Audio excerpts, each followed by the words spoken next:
Bismillahirrahmanirrahim. Assalamualaikum warahmatullahi wabarakatuh.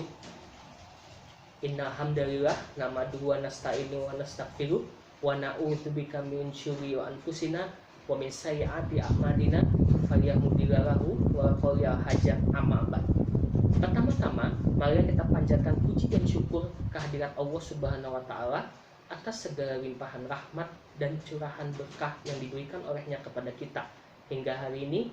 Alhamdulillah, walaupun kita masih dalam masa-masa yang begitu sulit ya, seperti adanya wabah, ya kita masih diberi kekuatan oleh Allah Subhanahu wa taala untuk sama-sama belajar menuntut ilmu bersama-sama bersama saya.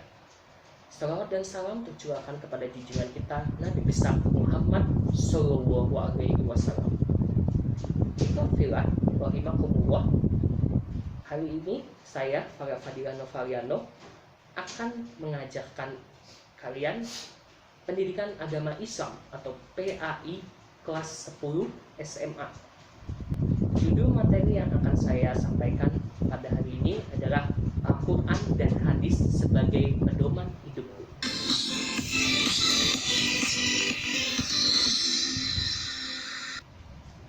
Nah, adik-adik, sumber hukum Islam merupakan suatu rujukan, landasan atau dasar yang utama dalam pengambilan hukum Islam.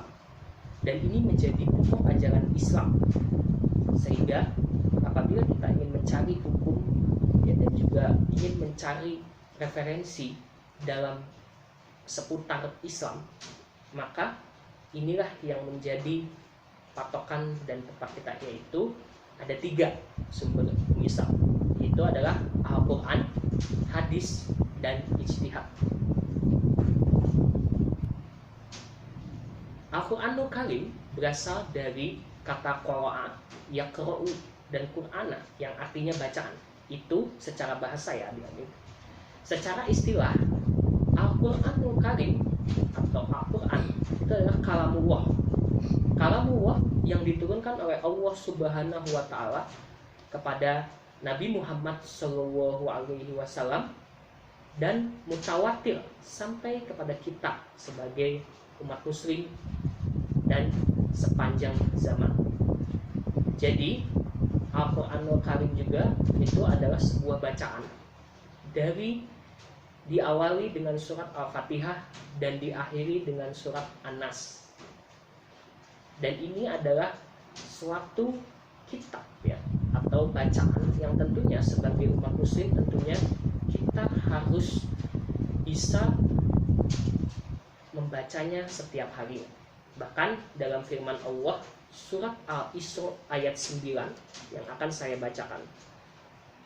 A'udzubillahi minasyaitonir rajim. Inna hadzal qur'ana yahdillati hiya aqwamu wa yubashshirul mu'minina allazina ya'maluna sholihati anna lahum ajran kabira. Yang artinya, sungguh Al-Quran ini memberi petunjuk atau jalan yang paling lurus dan memberi kabar gembira kepada orang mukmin yang mengerjakan kebajikan, bahwasanya mereka akan mendapat pahala yang besar. Jadi jelas dalam surat Al-Isra ayat 9 ini, Al-Quran itu adalah petunjuk untuk kita sebagai umat muslim apabila kita ingin mencari jalan yang lurus dan juga ingin mencari Shiratal Mustaqim ya. Dan tentunya kita sebagai umat muslim tentunya ingin mendapatkan pahala di sisi Allah Subhanahu wa taala, maka kita sehari itu harus membaca Al-Quran ya. Setiap hari-hari kita, aktivitas kita itu selalu ya Al-Quran itu berpegang teguh dengan kita. Nah, itulah ciri-ciri kita sebagai seorang muslim, tentunya sangat diperlukan sekali yang namanya Al-Quran. Banyak kandungan-kandungan hukum ya. Ada 5, yaitu akidah, keimanan, syariat, ibadah, dan budi pekerti. Akidah yaitu semua ada dalam Al-Quran. ayat-ayat dalam Al-Quran itu semua menyampaikan akidah. Dan sebagiannya lagi ada syariah. Syariah itu adalah hukum Islam. Ya, hukum Islam ya, yang ditetapkan oleh Allah Subhanahu wa taala itu semua sudah ada dalam Al-Quran. Ibadah, perintah untuk melaksanakan ibadah seperti sholat, zakat, puasa, haji, dan ibadah-ibadah lainnya itu semua juga sudah ada dalam Al-Quran. Berikutnya kita beralih, kalau jika tadi kita sudah membahas tentang Al-Quran, maka tentunya tidak lengkap kalau tanpa hadis atau sunnah. Secara bahasa, hadis itu berarti perkataan atau ucapan. Nah, itu secara bahasa. Dan sedangkan secara istilah sendiri, hadis itu adalah segala perkataan, perbuatan, dan ketetapan yang dilakukan oleh Nabi Muhammad SAW. Nah, hadis itu juga dikenal juga dengan nama sunnah. Ya, ada beberapa bagian-bagian dalam hadis, ya, yaitu sanad, matan, dan rawi. Nah, adik-adik yang dirahmati oleh Allah Subhanahu wa taala, sanad itu adalah siapa yang menyampaikan hadis tersebut. Ya. Jadi hadis tersebut sampai kepada Rasulullah Shallallahu Alaihi Wasallam, kepada orang tersebut lalu disampaikan, itu disebut dengan sanad. Matan itu adalah isi atau materi hadis tersebut, isi dari hadis tersebut, apa yang disampaikan oleh Rasul, apa yang disampaikan oleh Nabi, itu disebut matan dalam hadis. Dan rawi itu adalah orang yang meriwayatkan hadis tersebut, ya, siapa periwayatnya. Nah, saya akan berikan contoh untuk kalian bagaimanakah caranya kita membedakan mana sanad, mana matan, dan mana rawi. Ada sebuah hadis an Abi Hurairah radhiyallahu anhu qala Rasulullah sallallahu alaihi wasallam, yang artinya dari Abu Hurairah radhiyallahu anhu bahwasanya Rasulullah sallallahu alaihi wasallam bersabda. Itu termasuk sanad.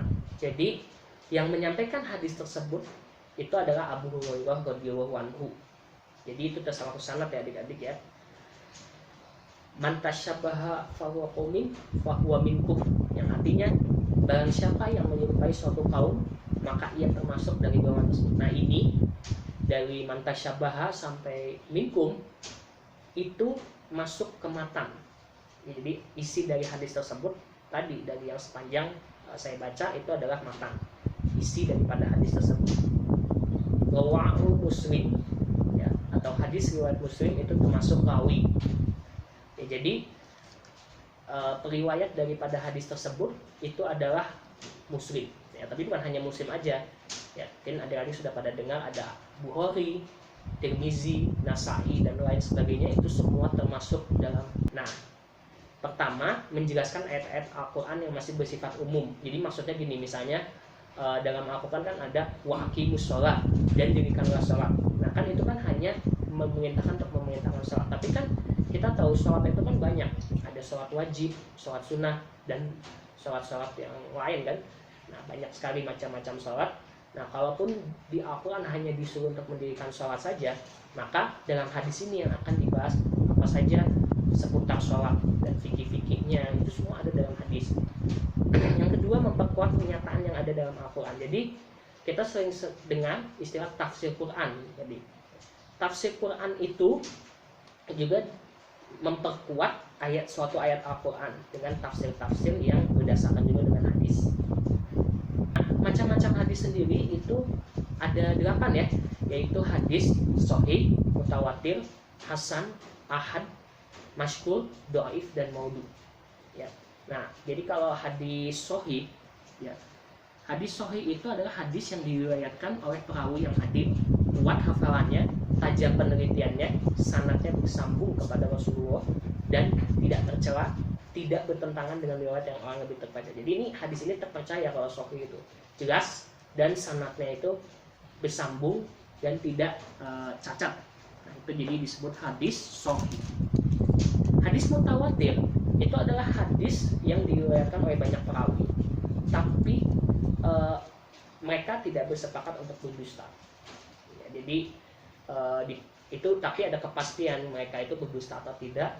Ya, itu ada kepastian kalau dia tidak berdusta. Itu namanya disebut dengan hadis mutawatir. Hadis ahad itu adalah hadis yang ada satu atau dua orang yang meriwayatkan namun derajatnya tidak sampai mutawatir. Kalau hadis hasan itu hadisnya adil periwayatnya tapi kurang kuat hafalannya. Hadis masyhur ada dua orang atau lebih tapi tidak sampai derajat mutawatir, sama kayak hadis ahad, tapi bedanya sekian banyak tabiin itu di meriwayatkannya, jadi mereka tidak mungkin untuk berdusta. Jadi ada para tabiin juga itu yang meriwayatkan hadis tersebut. Dan hadis doif itu adalah hadis yang tidak memenuhi kualitas hadis sahih dan hadis hasan, atau bahkan kurang satu syarat atau banyak syarat yang belum terpenuhi dari hadis doif tersebut. Dan hadis maudhu itu adalah hadis yang bukan bersumber kepada Rasulullah SAW atau hadis palsu. Dikatakan hadis padahal bukan hadis, dan mengatasnamakan Rasulullah SAW padahal bukan dari Rasul. Itu namanya hadis maudhu. Jadi itu ya macam-macam hadis ya, tingkatan hadis. Beralih ke ijtihad. Ijtihad ini berasal dari bahasa Arab ijtihada, yaitu mengerahkan segala kemampuan, bersungguh-sungguh mencurahkan tenaga atau bekerja secara optimal. Secara istilah, ijtihad itu adalah mencurahkan tenaga dan pikiran secara sungguh-sungguh dalam menetapkan suatu hukum. Nah, jadi ijtihad itu artinya adalah para ulama yang bersungguh-sungguh untuk menetapkan suatu hukum Islam yang belum ada dalam Al-Quran dan hadis. Dan apa yang belum ada dalam hadis, namun suatu perkara yang terjadi pada masa saat ini. Jadi itu ya adik-adik, Al-Quran, hadis, dan ijtihad itu semua adalah sumber hukum Islam yang tentunya harus kita pegang teguh sebagai seorang muslim. Ya, oke, wallahu a'lam bishawab. Sekian dari apa yang dapat saya sampaikan pada hari ini. Mohon maaf jika ada kesalahan dalam penyampaian. Subhanaka Allahumma wa bihamdik asyhadu an la ilaha illa anta astaghfiruka wa atubu ilaik. Wassalamualaikum warahmatullahi wabarakatuh.